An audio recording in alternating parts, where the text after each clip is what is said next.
बाबांना वाटायला लागलं माय जगन्नाथ बाप जगन्नाथ अनाथाचा नाथ जनार्दन. जगद्गुरूंना विचारू आपण. जगद्गुरु श्री संत तुकाराम महाराजांचा सोप्यातला सोपा कर्मयोग आणि भक्तियोग ऐका. जगद्गुरु म्हणतात आपण वावरताना आपल्या संपर्कात अनेक माणसं येतात. बरं त्यात माणसं येतील यात नवल नाही, त्यात पशु पक्षी सुद्धा येणार आहे बरोबर. त्यामध्ये गोमाता आल्या, त्यामध्ये दारावर आलेले पक्षी सुद्धा आहे. आता उन्हाळ्याचे दिवस आहे, आपल्याला या उन्हाळ्यामध्ये काळजी घ्यायची. आता आपल्याला जसे पाण्याचं दुर्भिक्ष आहे, आपण कुठूनही पाणी उपलब्ध करतो. माझ्या पक्ष्यांना कोणी पाणी द्यावं, तर आपल्याला सोप्यातला सोपा परमार्थ माता बहिणी पुरुष मंडळी तरुण मित्र ज्येष्ठ मंडळी सगळ्यांनी उद्यापासून काळजी घ्यायची की आपल्या घराच्या बाहेर एक छोटीशी कुंडी करायची. छोटी कुंडी करा, एखादी बॉटल ठेवा, त्याच्यात दररोज पाणी भरून ठेवा. आमचे पक्षी येतील आणि ते पाणी पितील आणि आपल्याला भरभरून आशीर्वाद देऊन जातील. विठ्ठला विठ्ठला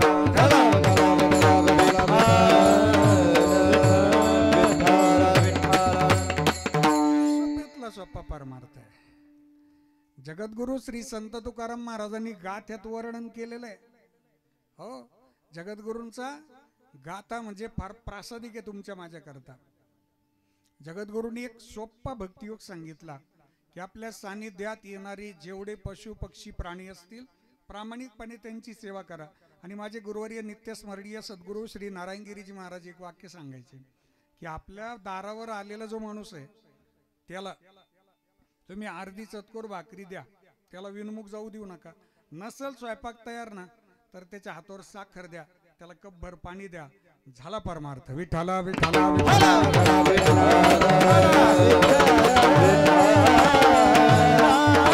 योगीराज सद्गुरु श्री गंगागिरीजी महाराजांचं ब्रीद वाक्य लेने को हरिना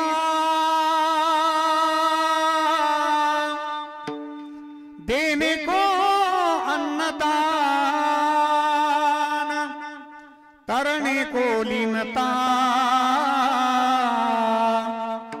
डूबने को अभिमान. वावरताना चार तत्व ध्यानात घ्या. हरिनाम घ्या, अन्नदान द्या, पण दिल्यानंतर अंतःकरणात लीनता ठेवा आणि अभिमान करू नका. विठ्ठला विठ्ठला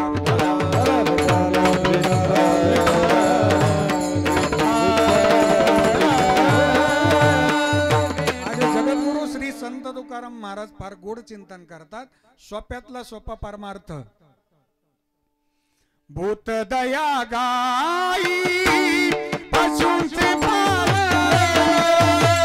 भूत दया गाई पशुंचे भूत दया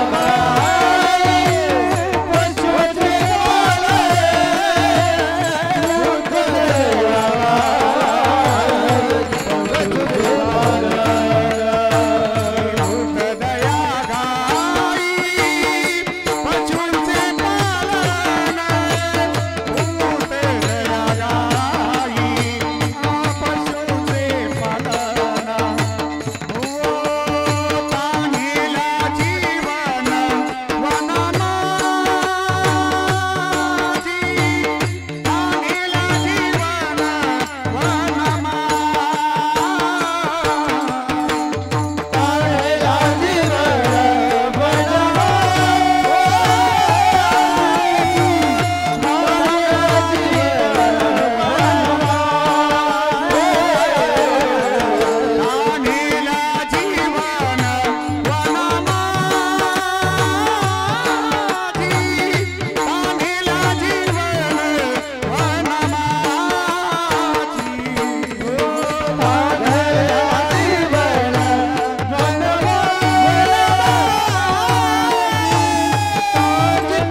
आपण स्वतः ज्या क्षेत्रामध्ये आहोत त्या क्षेत्रामध्ये माझे जगद्गुरु श्री संत तुकाराम महाराज म्हणतात, भूत दया गायी पशूंचे पालन तानिल्या जीवन वना माझी. चला, सगळ्यात मोठा भक्तियोग हाच आहे. सर्वांशी प्रेमानं राहा, सर्वांशी आदरानं राहा. आपण ज्या क्षेत्रात आहे त्या क्षेत्रामध्ये कर्म करताना माझ्या भगवान प्रभू रामचंद्रजींचं भजन करा, माझ्या भगवान पांडुरंग परमात्म्यांचं भजन करा, की जेणेकरून ते कार्यसिद्धीला जाईल. कारण आपण करते करवेती नाही होत. आज मी कीर्तन करतोय ही प्रभूची इच्छा आहे म्हणून कीर्तन आहे. मी इथपर्यंत आलो म्हणजे मी कानडगावला आलो असं मी म्हणू शकत नाही. मला कानडगावला माझे हनुमानजी महाराज इथपर्यंत घेऊन आले म्हणून मीची एक करता म्हणून आहे. आपण करणारे कोणी नाही होत. मी करणारे तर खूप जण येऊन गेलेत, खूप जण आलेत गेलेत. गावानं पाहिले, तालुक्यानं पाहिले, जिल्ह्यानं पाहिले, देशानं पाहिले, विश्वानं पाहिले. येत उरो नाही आले अवतार एरते पामर शिव. आजा मेला पण जामेला बाप म्हसना गेला. आजा मेला पण जामेला बाप म्हसना गेला. ताळकरी हा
पाटील परिवारात धन्यवाद. एवढं सुंदर नियोजन आहे.